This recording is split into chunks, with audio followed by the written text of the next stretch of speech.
அல்ஹம்துலில்லாஹ். புகழ் அனைத்தும் அல்லாஹ் ஒருவனுக்கே. அது யாசிலாம் ஓதக்கூடாதுமா. நான் வாழத்தானே குரான் யாருக்குமே எதுவுமே ஓதி வைக்கிறதுக்கு ஒன்றுமே கிடையாது. ரெண்டாவது நம்ம என்ன நன்மை செய்யணும் அவளுக்கு நினச்சாலும் எந்த நன்மையும் அவளுக்கு சேர அல்லா நாடி நலண்டு சேர போகிறது கிடையாது. ஏன்டா அவங்க உயிரோடு இருக்கும்போது தான் அவங்களுக்கு நன்மை தீன்மையை எழுதப்படும். அது அவங்க செயல்படும்போது தான், அந்த உடல் உறுப்போடு செயல்படும்போது நல்ல நினைவோடு அல்லாஹ் திக்ர் செய்யும்போது அவங்களுக்கு அந்த நன்மைகள் எழுதப்படும். என்னைக்கு ரூஹை கைப்பற்றும்போது அந்த அந்த நன்மை தீன்மை ஏட்டோட மலக்கள் அவங்கள விட்டு வெளியாகிடுவாங்க. முடிஞ்சு போச்சு. வெளியாகிட்டா அங்கே எழுதுறதுக்கு ஒன்றும் இல்லை.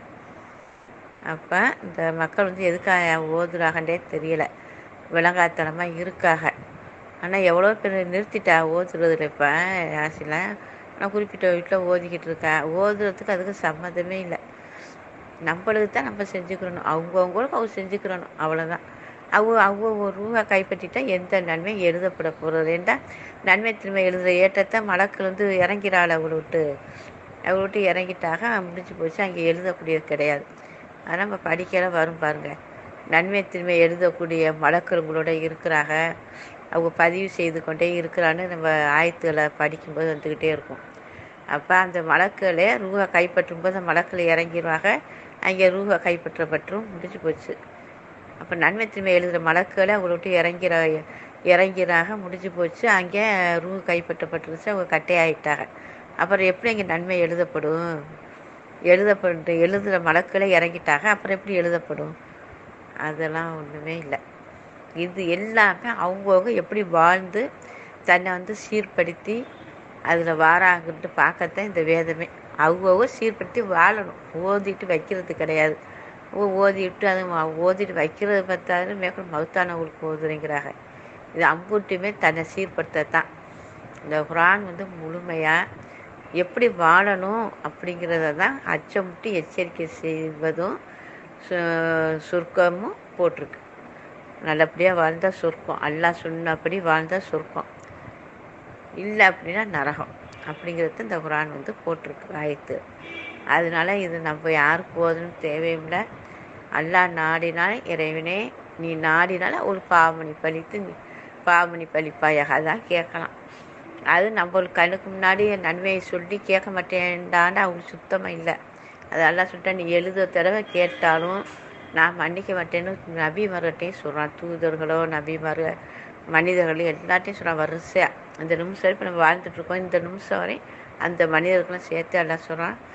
யார் அல்லாஹ்வுடைய வேத வசனப்படி வாழாமே நிராகரிச்சுட்டாங்களோ அவங்களுக்காக நீங்கள் எத்தனை தடவை பாவ மன்னிப்பு நீங்கள் கேட்டாலும் 70 தடவை நீங்கள் கேட்டாலும் நான் மன்னிக்க மாட்டேன் அப்படிங்கிற இறைவன் சொல்லியிருக்கான். அப்படி இருக்கும்போது யாருக்கும் எது ஓதுனாலும் அங்கே அவங்களுக்கு எந்த ஒரு நன்மையும் எழுதப்படாது.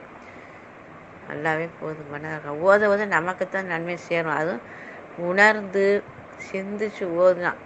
குருட்டாம்பக்கில் ஓதிட்டு போனோம்னா அதுலேயும் கவனக்குறைவாக தொழுபவனுக்கு கேடுதானே.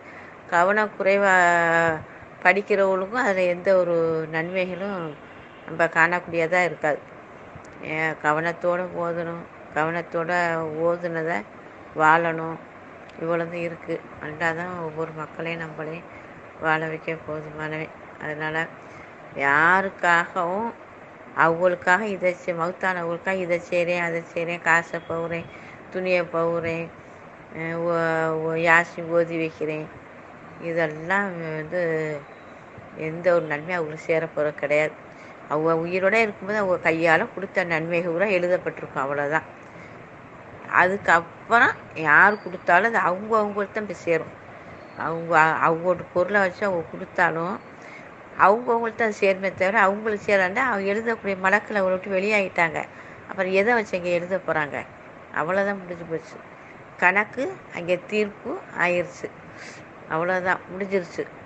எப்படி பரீட்சை எழுதிட்டு சாட்டை கொண்டு போய் இந்த பரீட்சை எழுதுகிற பேப்பரை கொடுத்துட்டோம், மறுபடியும் அந்த பேப்பரை வாங்கி திருத்த முடியுமா? இல்லை நம்ம அந்த பேப்பரை வாங்கி திரும்ப நன்மைக்காக நல்லா ஒரு ஆன்சரு எழுதலாம் அப்படின்னு சொல்லிட்டு அந்த பேப்பரை வாங்கி நம்மளுக்கு தெரிஞ்சதுன்னா எழுதி வைப்போம்னா கொஞ்சம் எழுதுவோம், விட்டு போச்சு அப்படின்னு சொல்லி பேப்பர் போய் கேட்டால் பேப்பர் கொடுத்த இடத்துல திருப்பி தருவாங்களா? எல்லோரும் பரிட்சை எழுதுகிறாங்க, எழுதிட்டு பேப்பரு திருத்துவத்துக்கு போயிடுச்சு. சார் வந்து ஒவ்வொருத்தையும் கண்காணிக்கிறாங்க. கண்காணித்து அந்த டைம் வந்தோடனே எல்லார்கிட்டையும் பேப்பர் வாங்கிட்டு எல்லாம் எழுதிட்டு வெளியாயிட்டாங்க. அந்த பேப்பரோட வாங்கி கொண்டு போய் திருத்துற இடத்துல கொண்டு போய் வச்சுட்டாங்க. மறுபடியும் இந்த பேப்பரை தாங்கன்னு போய் கேட்டால் கொடுப்பாளா? அந்த பேப்பரில் நம்ம எழுத முடியுமா? எழுத முடியாது. எழுதுனது தான், திருத்த போனதான். இனி திருத்தி வரும்போது தான் பாஸாக ஃபெயிலாக எத்தனை மார்க் எடுத்திருப்போம் அப்படிங்கிறது அப்போ தான் தெரியும். அதே தான் இதுவும். என்னைக்கு வந்து எழுதக்கூடிய மலக்கள் சாட்சியாளர்கள் அவங்கள விட்டு வெளியாகிட்டாங்களோ அப்புறம் அங்கே எந்த நன்மையும் எழுதப்படக்கூடியதாக இருக்காது. அது உயிரோடு செய்கிற நன்மைகள் தான் அவங்களுக்கு எழுதப்பட்ட நிலையில் இருக்கும். அதுதான் அல்லாட்ட போய் சேரக்கூடியதாகவும் இருக்கும். நம்ம வந்து அந்த மாதிரி இருக்கும்போது, நம்ம மீறிக்கிட்டு செய்யும்போது நம்ம அல்லாஹ்வுக்கு எதிராக செய்கிறோம். அல்லாஹ் சொல்லிட்டா நீங்கள் உயிரோடு செய்கிற நன்மையை தான் உங்களோட வரப்போகுது. அதுக்கப்புறம் எந்த ஒன்று யாருக்காக எது நீங்கள் செய்யணுன்றாலும் அது எந்த பலனும் அளிக்காது. நீங்கள் செய்கிற உங்களுக்கு, அவங்கவுங்க செய்கிற அவங்களுக்கு, அவ்வளோதான். அடுத்தது இது நம்ம வாழ்கிறதுக்காக உள்ளது தான். இந்த யாசினி எல்லா ஆயத்தும் நம்ம வாழ்கிறது தான் எல்லாம் வந்து கொடுத்துருக்கானே தவிர பிறருக்கு ஓதி எடுத்து வைக்கிறது கிடையாது. அதை நல்லா புரிஞ்சுக்கணும். நம்ம குரான் ஓதுவும் நல்லா புரிஞ்சுக்கணும். இப்போ நீங்கள் இந்த கேள்வி கேட்டு வந்து ரொம்ப சந்தோஷம் தான், கேட்டு தெரிஞ்சுக்கிறணும். நீங்களும் அதில் கவனமாக அதில் வாழ்ந்துட்டு பிறருக்கும் நம்ம அதை சொல்லணும். அவங்க நன்மை தீமை எழுதக்கூடிய மலக்களை விட்டு வெளியாகிட்டாங்க. அவங்களுக்கு எங்கே நீ எழுதப்பட போகுது? இனிமேல் மறுமை நாளை கேள்வி உனக்கு கேட்கும்போது அந்த மலக்களை அவங்கள கூட்டிகிட்டு போவா, அவ்வளோதான். அப்போ வந்து அந்த மலக்களை அவங்ககிட்ட வந்து நிற்பாங்க, அவங்கள கூட்டிகிட்டு போவாங்க. நரகத்துக்கு போகிறவங்கள நரகத்துக்கு கூட்டிகிட்டு போவாங்க, சொர்க்கத்துக்கு போகிறவங்கள சொர்க்கத்துக்கு கூட்டிகிட்டு போவாங்க. அதுக்கிடையில் எல்லாம் சந்திக்கக்கூடிய பாக்கியம் அந்த நேரத்தில் எல்லாம் நடக்கக்கூடியதாக இருக்கும்.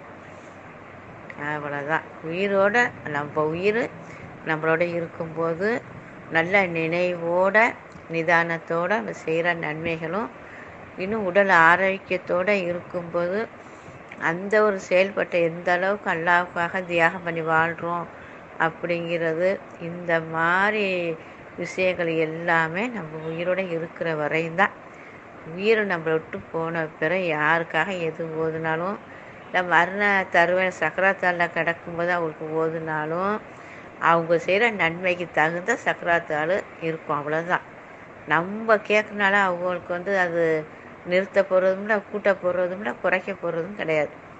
அவங்க எல்லாம் சொல்லிட்டா, நான் நீதமாகவே நான் நீதம் செலுத்துவேன்னு சொல்லிட்டான்.